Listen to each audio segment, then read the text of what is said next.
Donc, on va s'intéresser aujourd'hui à la partie nouvelle du programme de seconde au niveau des fonctions FI.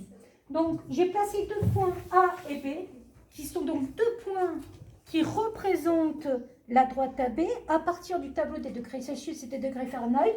Et je vous demande de me calculer que vaut YB moins YA sur XB moins XA.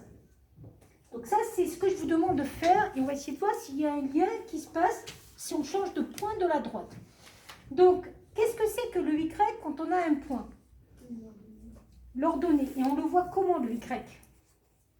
Par exemple, le point, il est ici. Que vaut YB et que vaut YA? Oui. YB vaut 0 et YB. Voilà. YB vaut 0 parce que c'est toujours la deuxième coordonnée.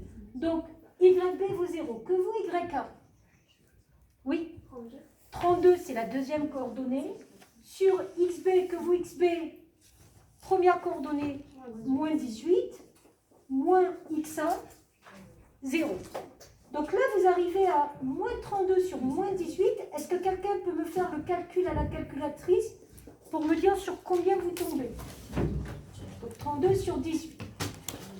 Bon. On aurait pu trouver aussi deux autres points. Donc là, les deux autres points, je vais les appeler A' et B'.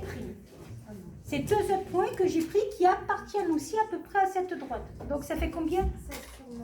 7 sur 9 et la 16 sur 9 et la valeur approchée 1,777 et donc la valeur exacte 16 sur 9. Alors je prends une valeur approchée parce que je vais vous expliquer pourquoi tout à l'heure on prend une valeur approchée.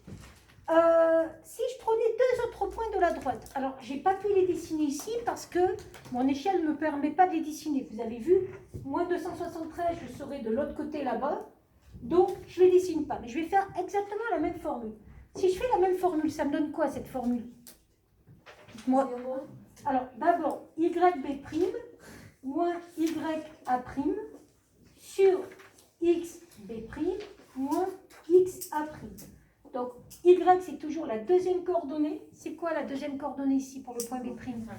59, moins deuxième coordonnée du point A', moins 459, sur XB', 15, moins XA', moins. Qu'est-ce qui se passe quand vous avez deux moins à côté? Ça devient un plus. Donc, 59 plus 459. Est-ce que vous pouvez me dire combien ça fait, s'il vous plaît? Toujours pareil, la valeur approchée. Si quelqu'un peut me faire le calcul. Donc, si vous faites le calcul, il faut faire ça entre parenthèses, divisé par ça entre parenthèses. Est-ce que quelqu'un peut faire le calcul? Bon. Parce que surtout, vous ne faites pas 59 plus 459 divisé par. Sinon, vous faites avec la touche fraction de votre calculatrice. Vous savez qu'il y a une touche fraction, vous pouvez le faire. Quelqu'un a un résultat? 3 sur 8. 3 sur 8, c'est qui fait à peu près combien? 0,375 précisément. Ah, c'est pas normal. Ah non, attendez. Ça fait... 250. Il m'a mal... Parce que, alors pourquoi je vous dis que c'est pas normal? Je vais vite vous montrer pourquoi ça paraît pas normal. Il faudrait trouver quelque chose qui ressemble à ça quand même. Alors, on va vérifier quand même. Je vais le faire en même temps. Donc 59 plus 459 sur 144. Oui, alors moi je voudrais la valeur approchée. 780. Ah, voilà, je suis plus d'accord. Donc là, ça fait à peu près 1,79. Donnez-moi deux autres points de votre tableau. Là, on a l'impression que ce quotient, il semble être comment? Ce quotient, il semble être comment? À peu près constant, oui. Donnez-moi deux autres points de votre tableau. On va les appeler A seconde et B seconde, les deux autres points. Alors, 0 et 32. Oui, mais on peut prendre... allez, 37 et 97. On va même prendre 15 et 59. Ok, et on va refaire exactement la même formule. Que va me donner la formule maintenant? Y B seconde moins Y A seconde. Que vaut le YB seconde? 99 moins 59 sur... Est-ce que vous pouvez me dire à peu près combien ça fait? 1,8 à peu près. Alors, ce que nous remarquons, c'est que tous ces rapports semblent à peu près égaux. D'ailleurs, si j'avais fait une approximation au dixième, j'aurais trouvé ici à peu près 1,8. J'aurais trouvé à peu près 1,8. À peu près 1,8. Est-ce que quelqu'un peut m'expliquer pourquoi, quand des points sont alignés, tous ces rapports semblent égaux quand vous faites la variation des Y sur la variation des X? Est-ce que vous avez une petite idée? Oui. Oui, et donc qu'est-ce qui se passe? Alors, je vais vous faire un petit schéma, vous allez vite comprendre pourquoi. Quand on prend deux points de la droite, la variation des Y sur la variation des X, ça va rester à peu près constant. Donc vous voyez, je vous fais une droite ici, dans un repère. Je vous mets deux points de cette droite, par exemple ici, et je trace la droite. A et B. Je fais un petit triangle ici, qui n'est pas forcément rectangle, mon repère n'est pas forcément rectangle. Est-ce que vous pouvez me dire à quoi correspond cette longueur? Donc là, c'est quoi ici? C'est l'abscisse du point A. Ici, l'abscisse du point B, puisque là, on est sur l'axe des X. Ici, on est sur quoi? L'ordonnée du point A, l'ordonnée du point B. D'accord? Qui peut me dire ça, c'est égal à quoi? Et ça, c'est égal à quoi? Oui. Oui, cette longueur-là, c'est la différence entre le YB moins le YA. Regardez, YB c'est ça, YA c'est ça. Donc tu as raison, quand on fait la différence des deux, on obtient ce petit écart-là. Et ce petit écart-là, c'est quoi? Oui. Oui, parce que quand on prend XB, c'est là, et quand on lui enlève XA, on obtient bien ce petit écart-là. Normalement, ça doit vous faire penser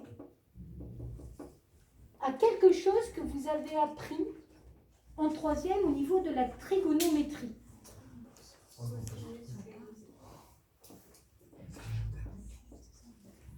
Si vous vous placiez dans ce triangle en imaginant que ce triangle soit rectangle. Alors, c'est juste une référence, en vrai, ce n'est pas une preuve ce que je suis en train de faire, parce qu'en vrai, le triangle n'est pas obligé d'être rectangle. Mais pour pouvoir appliquer les formules de trigonométrie, il faut un triangle rectangle. À quoi correspond le côté opposé d'un angle sur le côté adjacent? Oui. C'est la tangente. Donc, en gros, ce que vous venez de calculer ici, si on s'était placé dans un triangle rectangle, c'est la tangente. Donc, la tangente de l'angle A, si on est dans un triangle rectangle, c'est le côté opposé sur le côté adjacent. Donc, côté opposé, YB moins YA, sur côté adjacent, XB moins XA. Si j'avais pris deux autres points sur cette droite, est-ce que l'angle, lui, reste le même? Si je faisais ça, est-ce que l'angle ici reste le même? Oui. Ben si, c'est le principe d'une droite. Quand vous prenez une parallèle comme ça, l'angle reste le même. C'est-à-dire que cet angle-là va être le même que cet angle-là. Donc, en gros, vous savez que la tangente de cet angle, ça va être aussi la tangente de cet angle. Donc, ce rapport ici va toujours être comment quand vous restez sur des points d'une droite? Égal. Et égal à quoi? Ben, à la tangente de l'angle si on est dans un triangle rectangle. Ça s'appelle le coefficient directeur de la droite. Alors, pourquoi ça s'appelle le coefficient directeur de la droite? Rappelez-moi, comment on trouvait le coefficient directeur d'une droite graphiquement? Oui. On se décalait de 1 en partant de B ou de l'origine. Voilà, donc on peut partir de B si tu veux, oui. Donc on partait de l'ordonnée à l'origine ici, on se décalait de 1 et on remontait de 1. Mais qu'est-ce que vous remarquez quand vous parlez d'un triangle rectangle? C'est quoi le côté opposé sur le côté adjacent? Le côté opposé, il ferait combien ici? Petit a. Et le côté adjacent, 1 et a sur 1. c'est égal à la tangente de l'angle quand on est sur un triangle rectangle. Et ça va donc être votre coefficient directeur. Donc ce petit rapport, en vrai, c'est quoi ce petit rapport? C'est tout simplement A, le coefficient directeur. Alors ça, vous n'avez pas besoin de le savoir, d'autant plus que moi j'ai mis l'hypothèse que c'est un triangle rectangle. En vrai, on n'a pas besoin de montrer que c'est un triangle rectangle. Par contre, ce que vous allez devoir savoir, c'est la synthèse.